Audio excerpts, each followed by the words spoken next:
ایک صاحب پوچھتے ہیں مولانا صاحب یہ فرمائیے قرآن کریم میں جگہ جگہ اہل کتاب کی مذمت کی گئی ہے، لیکن میں نے پڑھا ہے کسی جگہ پر ان لوگوں کی اللہ تعالیٰ نے بہت تعریف بھی فرمائی ہے۔ اب ایسی صورت میں میرے ذہن میں آتا ہے وہ کون سے اہل کتاب ہیں جن کی مذمت ہو گئی ہے اور کون سے ہیں جن کی تعریف کی گئی ہے؟ اور کئی جگہ کہا گیا انہیں دوست بھی نہ بناؤ۔ ہمیں تو بہت سے لوگ ایسے ملتے ہیں جو بہت بذات خود بڑے شریف النفس آدمی ہوتے ہیں، کیا انہیں بھی دوست نہ بنائیں؟ ایسی صورت میں آپ رہنمائی فرمائیں کہ اہل کتاب کے بارے میں مسئلہ واضح ہونا چاہیے۔ میرے بھائی نے نا ایک دفتر کھول دیا سوال کہنے کے لیے، جو ایک سوال ہے نا آپ نے دیکھا سوال ہی سوال ہے۔ اہل کتاب کی مذمت جو کی گئی ہے، اہل کتاب کی تعریف، اللہ تعالیٰ انصاف سے کام لیتا ہے۔ جو برے تھے ان کو برا کہا، جن کے جرائم بیان کر دیا، انبیاء کو قتل کیا، کتابوں میں تبدیلی کی، دنیا کا مال کمانے کے لیے فتوے بیچے، وہ سارے جرم ان کے بیان کرتا جاتا اور ساتھ ہی کہتا ہے کہ پھر لیسو سوا، برابر نہیں۔ اہل کتاب میں ایسے بھی ہیں جو اللہ کی کتاب پڑھتے ہیں، تہجد پڑھتے ہیں، استغفار کرتے ہیں۔ یہی انصاف کی بات ہے کہ آپ کسی گروہ کے بارے میں بریلوی ایسے ہیں، جو بندی ایسے ہیں، شیعہ ایسے ہیں، یہ کوئی انصاف نہیں۔ کیا ہے کچھ غلط نہیں ہے، کچھ اچھے لوگ۔ تو اللہ نے اچھوں کی تعریف کی، مگر اچھے وہی تھے جو اچھے ہونے کی وجہ سے اپنی کتابوں سے حضور کو جانتے، سب کلمہ پڑھ گئے، ایک بھی نہیں جو ان میں سے کافر مرا۔ اسی لیے اللہ تعالیٰ نے ان کی تعریف کیا۔ تو یہ مومن اہل کتاب کی ہے جو اسلام لے آئے تھے۔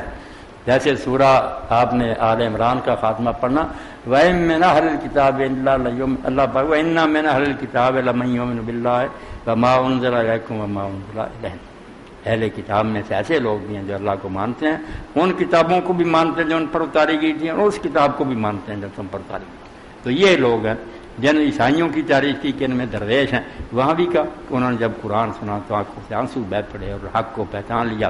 انہوں نے کہا اللہ ہم کو لکھ لے کہ ہم پہلے گواہی دینے والے ہیں کہ یہ وہی نبی ہے۔ تو ان کی سب کی تعریف ہے جو ان میں مخلص تھے، ایماندار تھے، اور آہستہ آہستہ اسلام میں سارے آ گئے۔ جو بے ایمان تھے ان کی مذمت کی، ان کے جرائم بیان کی، دوستی کے بارے میں واضح کر دیا کہ یہ نہیں کہہ رہے کتاب سے دشمنی کرتے جانا۔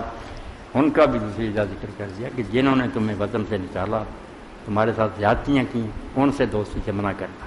جنہوں نے ایسا کام نہیں کیا، شریف اور اچھے لوگ ہیں، ان سے اگر تم محبت کرو دوستی تو کوئی حرج نہیں۔ کل ایک آدمی پوچھ رہا تھا، ہمارے یہاں نمازی آتے ہیں، وزیر صاحب بیٹھے، ان کا بھائی چھوٹا تھا کہ اندھا ہو گیا عیسائی، دونوں آنکھیں نہیں، ہم اس کی آنکھیں بنوا سکتے ہیں؟ اب مسلمان بھی کیا جیسے نہیں، کافر کی ہم نے نہیں بنا دی۔ بھائی وہ کافر ہے، غیر مسلم، اللہ کو جواب دے گا، مخلوق ہے اللہ کی، اور آدم علیہ السلام کی اولاد، اگر وہ نابینا ہو گیا تو اس کی آنکھیں بنواؤ، شاید اللہ تعالیٰ اس نیک سلوک سے اس کو اسلام ہی نصیب کر دے، نہ بھی کرے تو تمہیں تو اجر ملے گا۔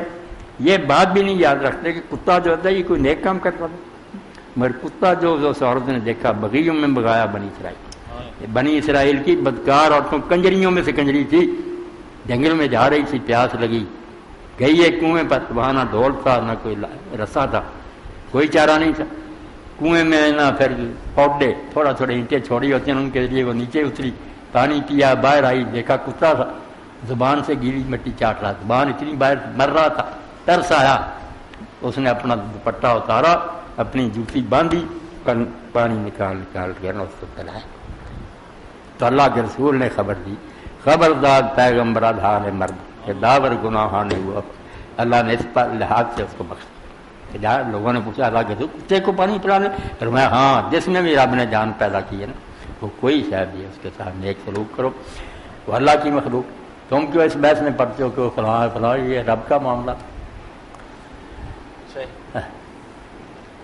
تو یہ محبت کے بارے میں سورہ ممتحنہ پڑھ لینا کہ اللہ ان سے محبت سے نہیں روکتا جنہوں نے تمہارے ساتھ زیادتیاں نہیں کی، نہ رسول کو وطن سے نکالا، نہ جنگیں کی، جو لڑائیاں کرتے تم سے ان سے نہ دوستیاں کرو، دشمن ہے وہ تمہارا۔